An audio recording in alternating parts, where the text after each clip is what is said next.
ఒక ఇద్దరు మంది ఇవ్వండి, మైక్ ఇవ్వండి, మాట్లాడమ్మా. నీ పేరు చెప్పమ్మా. నీ పేరేంటమ్మా? నమస్కారం సార్, నా పేరు నాగరత్నం, పగడాల నాగరత్నం. గట్టిగా మాట్లాడమ్మా. ఎంతమంది అమ్మా మీ ఇంట్లో? మేము నలుగురు ఉంటాం. ఎవరమ్మా? మా ఆయన గారు, మాకు ఇద్దరు పిల్లలు ఉన్నారు. ఏం చేస్తారు మా పిల్లలు? పిల్లలు చదువుకుంటున్నారు. బాబేమో 2వ క్లాసు గవర్నమెంట్ స్కూల్లో చదువుతాడు. పాపేమో అంగన్వాడికి వెళ్తుంది. ఇంకా చిన్న పాప. మా ఆయన ఏమో పొలం పనులకు వెళ్తాడు. నువ్వేం చేస్తావా? నేను ఇంటి దగ్గర ఉండి మిషన్ నేర్చుకుంటున్నా. మిషన్ నేర్చుకుంటా? అవును సార్. ఎంత వస్తుందమ్మా మీ ఆయనకి ఆదాయం? మా ఆయనకి రోజుకి 500 వస్తాయి సార్. 500 వస్తాయి. కాబట్టి ఇద్దరు పిల్లలు. ఇల్లుందా? లేదు సార్. ఇల్లు లేదు. స్థలం కూడా లేదు సార్. స్థలం కూడా లేదు. ఇప్పుడు నువ్వు నేను చెప్పేది నీకు అర్థమైందా? అర్థమైంది సార్. ఏం చేస్తే నువ్వు బాగుపడతావు చెప్పు. నీకేం చేస్తే నీ పిల్లలు నువ్వు బాగుంటావు, ఆదాయం ఎక్కువ సంపాదించుకుని ఆనందంగా ఉండగలుగుతారు చెప్పండి. నేను మిషన్ నేర్చుకుంటున్నా సార్. నాకు మిషన్, కుట్టు మిషన్ ఇస్తే నేను కొంచెం డెవలప్మెంట్ అవుతాను.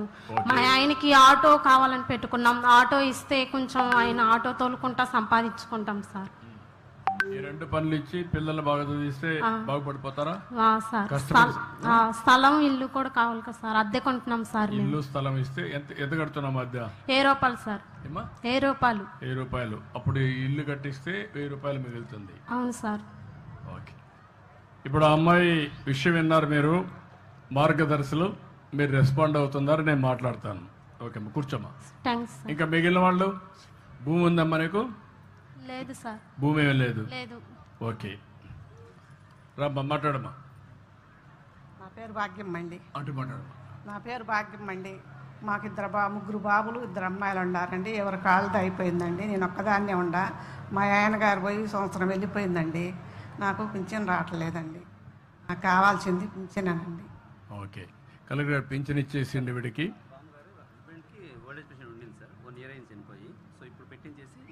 ఈఎంఐకి ఇప్పుడే ఇచ్చేసేయండి అని చెప్పాను, రెక్టిఫై చేసి. ఓకే, ఇమ్మంటాం.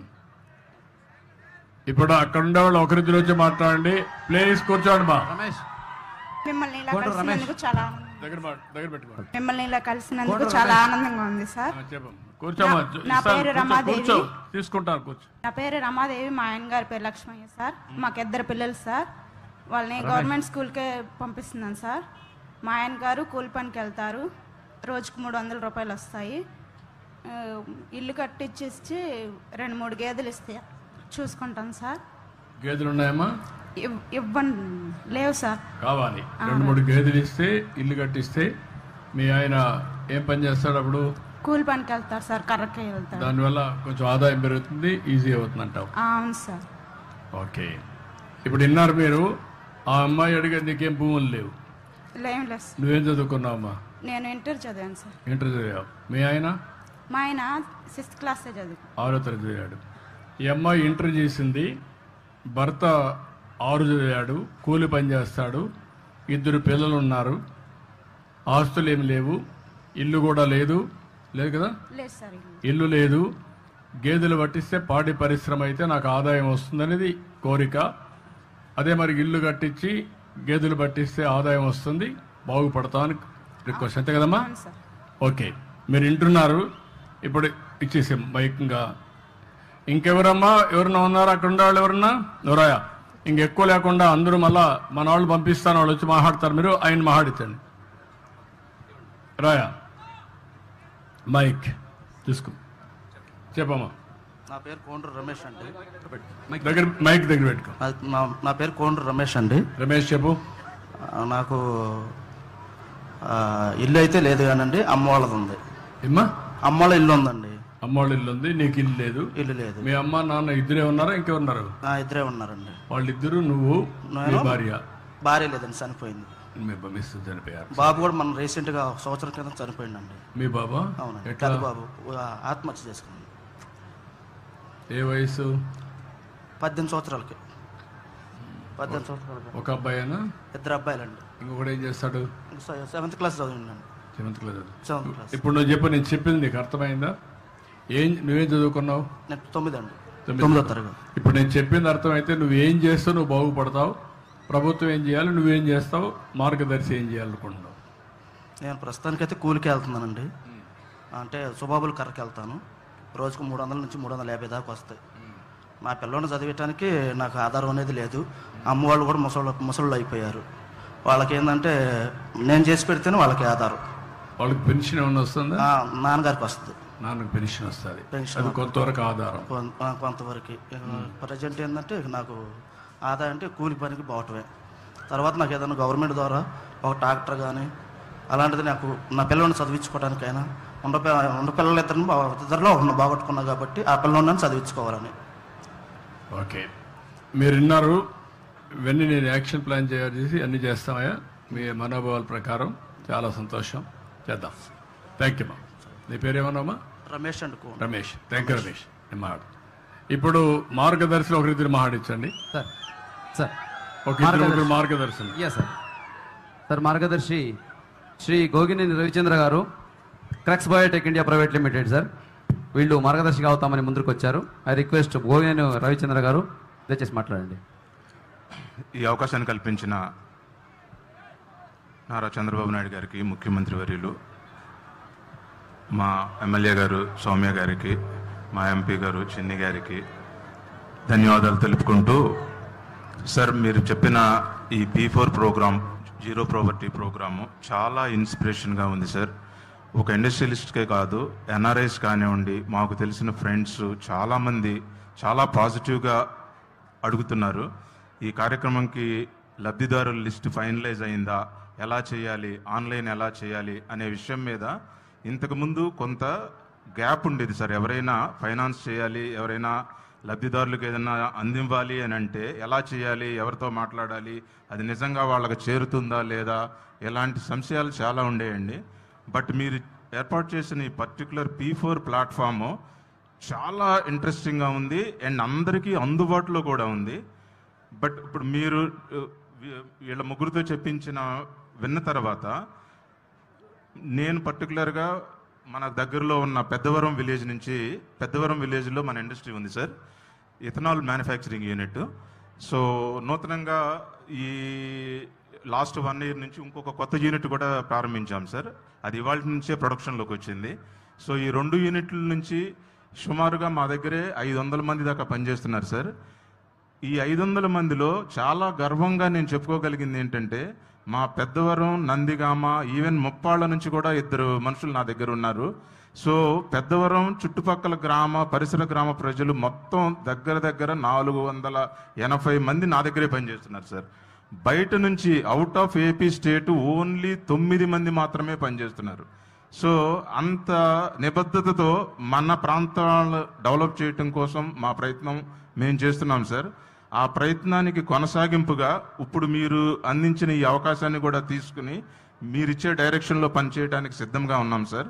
ఇప్పుడు నాకు అర్థమైన దాని ప్రకారం మీ పక్కన ఉన్న నాగరత్నం గారు చెప్పిన దానికి, వాళ్ళకు కావలసిన ఇల్లు వీటికన్నా కూడా వాళ్ళిద్దరు పిల్లల చదువు నాకు చాలా ఇంట్రెస్టింగ్గా అనిపిస్తుంది. ఎవరికైనా కానీ చదువు గనక మనం ఇవ్వగలిగితే నెక్స్ట్ జనరేషన్ నుంచి వాళ్ళు వెనక్కి తిరిగి చూసుకోకుండా వాళ్ళ పిల్లల్ని వాళ్లే చదివించుకుంటూ ముందుకు వెళతారు. దయచేసి ఏ ఒక్కళ్ళు ఎవరి మీద ఆధారపడాల్సిన అవసరం ఉండదు. ఒక్క చదువు ఇవ్వండి, చదువుకున్న ప్రతివాడు ఇంకొక వ్యక్తికి చదువు ఇవ్వండి, అది చాలు. 15 సంవత్సరాల తర్వాత ఆ ఫ్యామిలీ మొత్తం మీకు రుణపడి ఉంటుంది. ఆ క్రమంలో పెద్దవరం పరిసర గ్రామ ప్రాంత ప్రజలకి చాలామందికి విద్య కోసం మేము చాలా ప్రయత్నం చేస్తున్నాం సార్. ఆ క్రమంలో మా ఎమ్మెల్యే గారి తోడ్పాటు కూడా చాలా ఉంది మాకు. దీనికి కొనసాగింపుగా ఇప్పుడు నాగరత్నం గారు అడిగిన దాంట్లో ఆయనకు ఒక ఆటో కావాలని అడిగారు. ఆటో కాదు సార్, ఆటోతో పాటు మా ఫ్యాక్టరీలోనే బిజినెస్ చేసుకుని ఒక ఎంటర్ప్రినర్గా తయారయ్యే అవకాశాన్ని కూడా నేను ఇస్తాను. సో ఆమె కుటుంబాన్ని ఆర్థికంగా కానీ, ఆరోగ్యపరంగా కానీ, పిల్లల చదువుల పరంగా కానీ, వాళ్ళ హస్బెండ్కి వ్యాపార రీత్యా కానీ క్రక్స్ బయోటెక్ తరపున పూర్తి సహాయ సహకారాలు అందిస్తూ మా సొంత ఫ్యామిలీ లాగా చూసుకుంటానని మీ సభాముఖంగా మనవి చేసుకుంటున్నాను sir. Thank you very much sir. Next ఇంకొకరు తోటకూరి శ్రీనివాసరావు గారు, గ్రీన్వే గ్రూప్ ఆఫ్ కంపెనీస్, దయచేసి మాట్లాడాలి. సభకు నమస్కారం. మాకు ఈ అవకాశం కల్పించిన గౌరవ ముఖ్యమంత్రి మన ప్రీతం నేత నారా చంద్రబాబు నాయుడు గారికి మన నమస్సుమాంజలు తెలియజేసుకుంటూ అలాగే మా ఎమ్మెల్యే గారు స్వామి గారు, అలాగే మా ఎంపీ చిన్ని గారు, వారికి కూడా కృతజ్ఞతలు తెలియజేసుకుంటూ, సార్ మేము 2007లో మిమ్మల్ని శాన్ ఫ్రాన్సిస్కోలో కలిసాను సార్, సన్నీవేల్ టెంపుల్లో. ఆ రోజు మీరు రండి వచ్చేదన్నా చేయన్నప్పుడు మేము ఫ్యాక్టరీ పెట్టాం సార్ ఇక్కడ. అప్పుడు మా ఉమ్మగారు ఉన్నారు అనే ధైర్యంతో వచ్చి ఇక్కడ పరిటల్లో పెట్టాం సార్ ఫ్యాక్టరీ. ఆ తర్వాత మన 13-14 ఇయర్లో అబౌట్ 13 కోట్లు టర్న్ ఓవర్ చేశాం సార్. 18కి వచ్చినప్పటికి 100 crores వచ్చాం సార్ మనకి ఇక్కడే బ్రిక్స్ బిజినెస్ చేస్తూ. అక్కడి నుంచి తర్వాత కోవిడ్, శాండ్, ఈ ప్రాబ్లమ్స్ తోటి ఇబ్బంది పడుతూ వచ్చాము. స్టిల్ కూడా సస్టైన్ చేస్తున్నాం బిజినెస్ని. ఒక 1000 ఎంప్లాయ్మెంట్ దాకా క్రియేట్ చేయగలిగాం సార్ ఆ టైంలో. సో చిన్న ఇబ్బందులు పడుతున్నా ఇప్పుడు మనం అమరావతి వచ్చింది, మనం వచ్చాం, ధైర్యంగా చేస్తున్నాం సార్. ఇప్పుడు ఆ రోజు మాకు క్యాప్షన్ ఏంటంటే 2007లో బాబు గారు రావాలి, జన్మభూమి మళ్ళీ రావాలి అని క్యాప్షన్ అంతా అప్పుడు స్లోగన్ ఉండేది. తర్వాత నేను అనుకునేవాడిని జన్మభూమి కార్యక్రమం మళ్ళీ రాలేదేంటి అని. కానీ ఈరోజు P4 ప్రోగ్రామ్ చూసిన తర్వాత ఆ వెబ్సైట్లో నేను 2 hours స్పెండ్ చేశాను సార్. 3 జిల్లాలు 4 జిల్లాలకు వెళ్ళి వెతికి ఎలాంటి రిక్వైర్మెంట్స్ ఉన్నాయని చూస్తే ప్రతి కుటుంబంలో ఒక విడో ఉండి 2 పిల్లలు ఉండి వాళ్ళ భవిష్యత్తు ఏంటో అర్థం కాని పరిస్థితి చూసాము. నేను ఒక ఫ్యామిలీని అడాప్ట్ చేశాము నిన్న. కానీ మీకు అది బ్రాండ్ అంబాసిడర్గా తయారయ్యి ప్రతిరోజు ఒకళ్ళతోటో 2 మాట్లాడి ఒప్పించి ఆ వెబ్సైట్కి తీసుకెళ్ళి ఒక 4-5 కుటుంబాలని ప్రతిరోజు యాక్సెప్ట్ చేయించే కార్యక్రమం నేను చేస్తాను సార్. నాకు ఒక 4-5 వేలు కన్సల్టింగ్ కంపెనీల వాళ్ళే తెలుసు నాకు. వాళ్ళందరినీ అమరావతికి ఎలా తెద్దామని ప్లాన్ చేస్తూ ఉన్నాను. ప్రతి ఒక్కళ్ళతో రోజు మాట్లాడడం మొదలు పెడతాను. అలాగే ఫ్రెండ్స్ అందరితో మాట్లాడతాము. తర్వాత డిజిటల్ మార్కెటింగ్ కూడా చేస్తాం. ఒక చిన్న ఇది స్టార్ట్ చేస్తున్నాం, దాంట్లో దీన్ని కూడా టేకప్ చేస్తాం. ప్రతి ఒక్కళ్ళు వెళ్ళి, ఎందుకంటే సార్ నేను ఇంతకుముందు ఒక హాస్పిటల్, సిలికానంద్ర హాస్పిటల్ మీరు స్టార్ట్ చేశారు సార్ ఆ రోజు చాలా అక్కడ మన కూచిపూడిలో. ఆ రోజు మేము ఒకళ్ళిద్దరిని అడిగితే వాళ్ళు ఫస్ట్ చెప్పిన సార్ మేము చేద్దాం అనుకున్నా మేము చేయలేకపోతున్నాం, చేసే అవకాశం వచ్చింది, మేము వెంటనే చేస్తామని చేశారు. దాన్ని ఇన్స్పిరేషన్గా తీసుకొని ఇవాళ దీన్ని ముందుకు తీసుకెళ్తాం sir. I promise will take it forward and thousands of ఫ్యామిలీస్కి బ్రాండ్ అంబాసిడర్గా తీసుకుంటానని ప్రామిస్ చేస్తున్నాను సార్ మీకు. Thank you. గట్టిగా చప్పట్లు కూడా అభినందించాను శ్రీనివాసరావు గారిని. ఒక స్ఫూర్తి ఇచ్చాడు. అందరూ కానీ పూనుకుంటే ఇది అసాధ్యం కాదు. ఒకేసారి కూడా అన్ని చేయక్కర్లేదు. అంచెలంచెల వారిగా వారికి కానీ హ్యాండ్ హోల్డింగ్ చేసి సరైన సమయంలో సరైన సలహాలు ఇచ్చి వాళ్ళని మోటివేట్ చేయగలిగితే, నేను ఇక్కడ ఈ కార్యక్రమంలో కూడా ఆలోచించేది జనాభా పాపులేషన్ యాజ్ అసెట్.